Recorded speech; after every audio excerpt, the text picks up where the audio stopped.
Over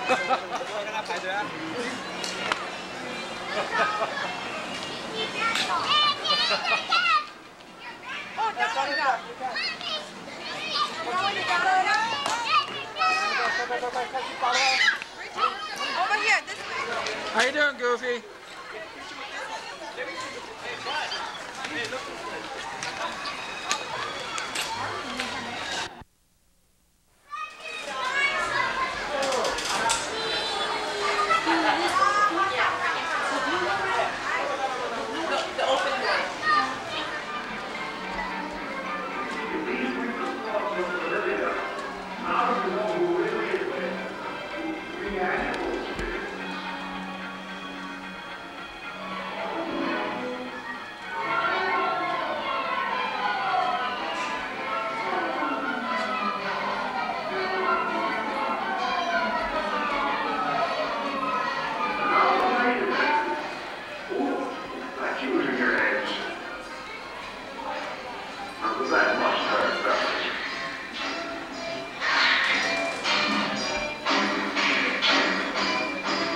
Yep, there's no doubt Walt Disney really gave a hoot about us animals.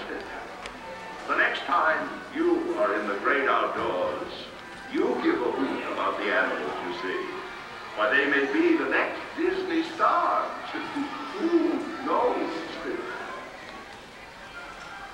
Good evening, ladies and gentlemen, and welcome to the Walt Disney Story featuring great moments with Mr. Lincoln. Since we have about 8 minutes before entering our main theater, I'd like to point out a few highlights are in the display areas behind me.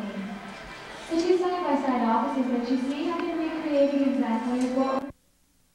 The office here to my left is known as the working office, where Walt would meet with various members of his creative staff to discuss current and future Disney projects. And he also conducted day-to-day business affairs with his brother Roy. If you'll look over behind the desk in the pigeonhole cabinet, you'll see where Walt kept copies of current screenplays. And underneath it is a well-worn briefcase which he used to carry these scripts home at night for reviews. There are 2 model planes here in this office, and these are exact replicas of Walt's company planes. Here in the front corner is Mickey Mouse 1, and in the back is Mickey Mouse 2. And over here to your left is the formal office. This office was used for appointments for special guests who came to visit the studio.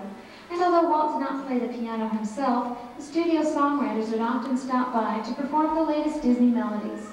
For instance, Leopold Stokowski played many selected pieces from Fantasia more than 50 years ago on this baby grand piano. And in the 1960s, the Sherman Brothers introduced their award-winning score for Mary Poppins, including one of Walt's favorite songs, Feed the Birds. Now over on the back corner wall, you'll see portraits of Walt's 2 daughters. That's Sharon on the left and Diane on the right. These sketches were done by a close family friend, Norman Rockwell. And then finally, right below them is a very small portion of Walt's extensive collection of miniatures, which was one of his greatest fascinations. Now in just a moment down here at the end of our lobby, up on the gray screen, we'll be showing a short film tracing the history of Disney animation from the animated cartoons up to the full-size audio animatronic figures that you see at Disneyland today. This will be about a 6-minute film, and directly following that we'll be moving over to our main theater to see great moments with Mr. Lincoln. Thank you.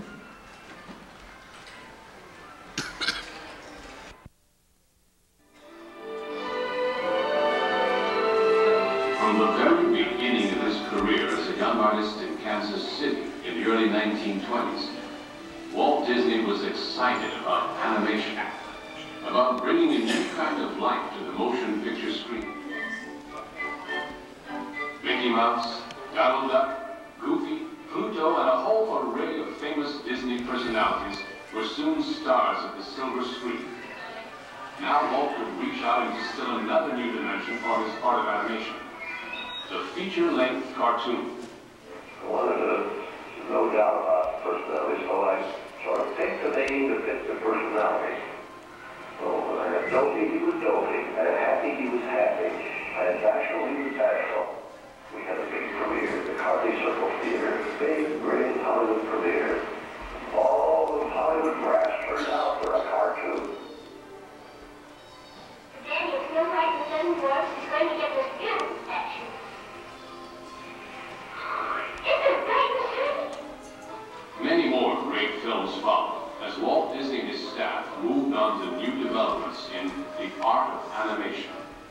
Perhaps the most unique was the combining of cartoon characters with live actors, as seen in the classic Mary Poppins.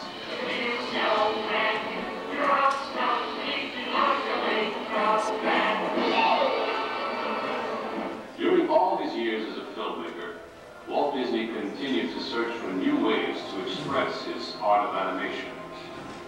And finally, in the late 40s and throughout the 1950s, as Disneyland was being planned and built, he created a revolutionary new form of entertainment he called audio animatronics. This was literally three-dimensional animation. But I understand what happens in controlling these birds by these extraordinary instruments. You can at the same time record their movements on tape. That's right. After we get it programmed, it's like rehearsing the show. And you go through it and reverse it, and you finally say, that's it. We say, all right, let's go for a take. And as we go for a take, all the things we do here are recorded, and then when we play the tape back, he will do everything he's doing here. Only it's all part of a programmed show, you see. And I understand then that the next step beyond the birds has been to do the same kind of programming with human beings. Yes, with human beings, yeah. The idea that most excited Walt Disney was to create a new kind of show about America's presidents, and especially about America's 16th president, Abraham Lincoln. Ever since I was a small boy, I know I had a great personal admiration for Abraham Lincoln. So when we decided to recreate some of the great moments in Mr. Lincoln's life for the World's Fair, we directed all our energies to that task. We wanted to bring to the people today the inspiring words of the man who held this nation together during its moment of greatest crisis, the Civil War. Now, to recreate a truly lifelike image of Lincoln, we use our new medium of audio animatronics. To start with, we were fortunate in being able to secure this life mask of the 16th president. How did we get this, Blaine? This is actually a copy of an original life mask by the sculptor Leonard Bolt in Chicago in 1860. Before Lincoln was president. Before Lincoln was president. Before he had a beard. That's right. Now with this to start with, our sculptor Blaine Gibson has been able to create this very accurate likeness of this great man. During our exhaustive research into Lincoln's life, we studied his mannerisms, his gestures, and even his voice characteristics to create a faithful likeness of this honored man. The final result is so lifelike that you might find it hard to believe.